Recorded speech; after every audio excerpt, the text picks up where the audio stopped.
Pour le centenaire de la Grande Guerre, le Conseil général relance une collecte d'objets et de documents de cette époque. L'opération avait déjà été lancée en 2013. Elle avait alors réuni environ 130 contributeurs, des objets très surprenants, voire bouleversants.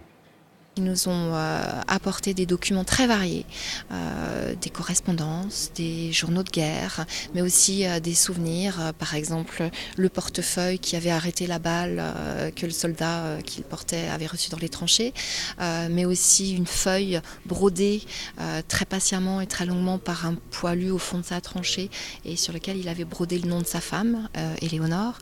J'étais très surprise et parfois très émue parce il y a des choses dont je n'aurais jamais imaginé l'existence, des souvenirs vraiment très émouvants, très touchants qui font toucher la vie de ces gens qui ont disparu maintenant.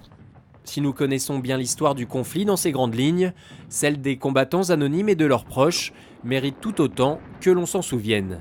Même si la Seine-et-Oise et les Yvelines en particulier n'ont pas été véritablement touchés, on va dire, comme l'a pu l'être une partie de Paris, pour autant les familles ont été très éprouvées.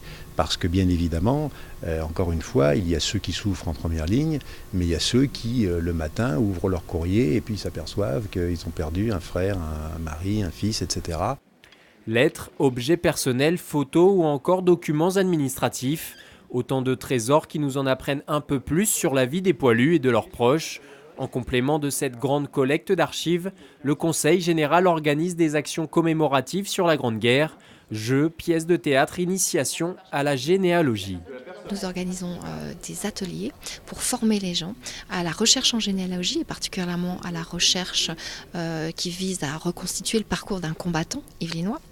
Nous leur apprendrons également à se servir d'un outil que nous mettons en ligne qui s'appelle le Wiki 14-18, le Wiki de la Grande Guerre dans les Yvelines, et qui vise à permettre à chacun de participer à la construction de l'histoire yvelinoise pendant la Grande Guerre.